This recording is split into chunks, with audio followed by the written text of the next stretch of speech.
Assalamualaikum all friends, welcome to my channel Zebi Bakes. ഞാൻ ഇന്ന് നിങ്ങളുടെ മുമ്പിൽ വന്നിട്ടുള്ളത് ഒരു അടിപൊളി വാനില കേക്കിന്റെ റെസിപ്പിയുമായിട്ടാണ്. ഇതിനു മുമ്പ് ഞാൻ 1.5 kgയുടെ വാനില കേക്കിന്റെ റെസിപ്പി വാനില കേക്ക് ഉണ്ടാക്കി കാണിച്ചു തന്നിട്ടുണ്ട്. പക്ഷേ ഞാൻ ഇതുവരെ ചെയ്ത കേക്കെല്ലാം ഓവനിൽ വെച്ചാണ് ചെയ്തത്. ഇന്ന് ഞാൻ ഗ്യാസ് അടുപ്പിൽ നോൺ സ്റ്റിക്ക് പാത്രത്തിൽ കേക്ക് എങ്ങനെ ബേക്ക് ചെയ്യാം എന്നാണ് കാണിച്ചു തരുന്നത്.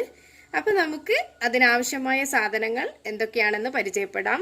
നമുക്ക് 1.5 kg വാനില കേക്കിന് വേണ്ടത് 6 മുട്ട, അതേപോലെ 1.5 കപ്പ് പൊടിച്ച പഞ്ചസാര.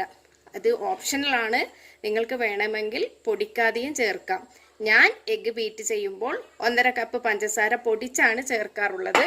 അതേപോലെ 1.5 കപ്പ് മൈദയും 2 ടീസ്പൂൺ ബേക്കിംഗ് പൗഡറും ഒരുമിച്ച് അരിച്ചു വെച്ചതാണ് ഇത്. അതേപോലെ നമുക്കിതിൽ വേണ്ടത് വാനില എസൻസ് ആണ്. വാനില എസൻസ് ഞാൻ എപ്പോഴും പറയും പോലെ എഗ്ഗിൻ്റെ സ്മെല്ല് മാറാൻ വേണ്ടി ഞാൻ 2 ഫ്ലേവർ ചേർക്കുന്നുണ്ട്. ഇനി അതല്ല നിങ്ങളുടെ അടുത്ത് ഒന്നാണുള്ളതെങ്കിൽ 1 മതി. നമുക്ക് അത് ഏതായാലും വാനില കേക്ക് ആയതുകൊണ്ട് നമുക്കൊരു 2.5 ടീസ്പൂൺ ചേർക്കാം. അതേപോലെ 1/4 കപ്പ് സൺഫ്ലവർ ഓയിലാണ് നമുക്ക് വേണ്ടത്. 1/4 കപ്പ് സൺഫ്ലവർ ഓയിൽ. അതല്ലാന്ന് കണ്ടിട്ടുണ്ടെങ്കിൽ നമുക്ക് ബട്ടർ മെൽട്ടാക്കിയിട്ട് 50 ഗ്രാം ബട്ടർ മെൽട്ടാക്കിയിട്ട് ചേർക്കാം. ഇത്രയും സാധനങ്ങളാണ് നമുക്ക് ഈ സ്വാദിഷ്ടമായ വാനില കേക്ക് തയ്യാറാക്കാൻ വേണ്ടി വേണ്ടത്. അങ്ങനെ നമുക്ക് ഡ്രൈ ഇൻഗ്രീഡിയൻസ് നല്ല വൃത്തിയിൽ ചേർത്ത് എങ്കിലേ നമ്മുടെ കേക്ക് സോഫ്റ്റായി കിട്ടുകയുള്ളൂ.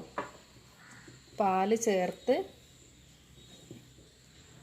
ആഡ് കഴിഞ്ഞതിന് ശേഷം നമുക്ക് ഓയിൽ ചേർക്കാം.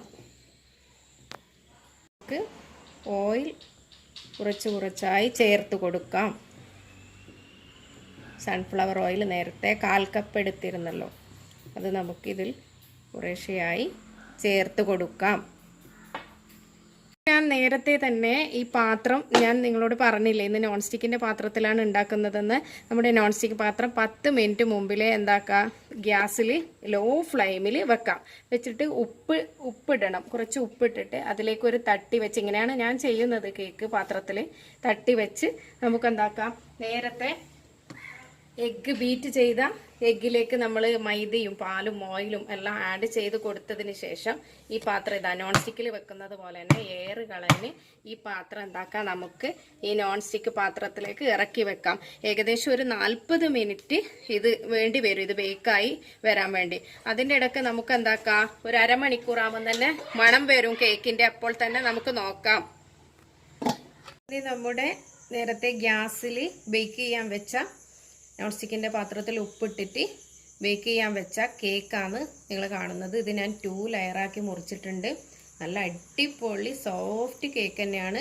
അതായത് ഓവണിൽ വെച്ച് കിട്ടുന്ന അതേപോലെ തന്നെയാണ് നമുക്ക് ഇവിടെ ഗ്യാസ് അടുപ്പിൽ നോൺ സ്റ്റിക്ക് പാത്രത്തിൽ വെച്ചപ്പോഴും കിട്ടിയത്. കേക്ക് നല്ല സോഫ്റ്റാണ്. ഇനി നമുക്കിത് ക്രീം ചെയ്യാം. നമുക്കിനി ഷുഗർ സിറപ്പ് ഇതിന് മുകളിൽ കുറച്ച് ആഡ് ചെയ്ത് കൊടുക്കാം.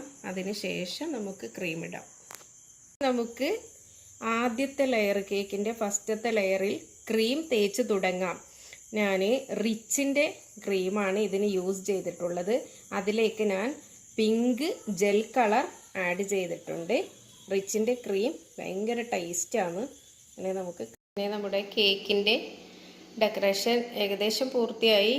ഇനി നമുക്ക് മുകളിൽ വേണമെങ്കിൽ എന്ത് ഡിസൈനും കൊടുക്കാം, ഒരു ഫ്ലവറോ ഓരോരോ ചോയ്സ് അതുപോലെ കൊടുക്കാം നമുക്ക്.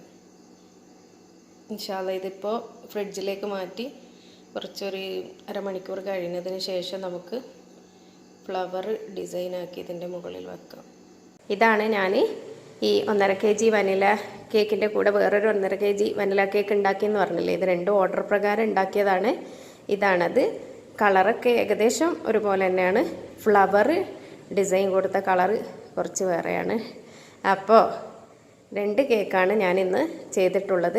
2 കേക്കിൽ ആദ്യത്തെ കേക്കിൻ്റെ റെസിപ്പിയും കാര്യങ്ങളെല്ലാം സെയിം കേക്ക് തന്നെയാണ്. ഇത് 2 1.5 kgൻ്റെ കേക്ക് തന്നെയാണ്. ഇത് 2 ലെയറാക്കിയിട്ട് ചെയ്ത കേക്കാണ്. അപ്പോൾ ഓക്കെ.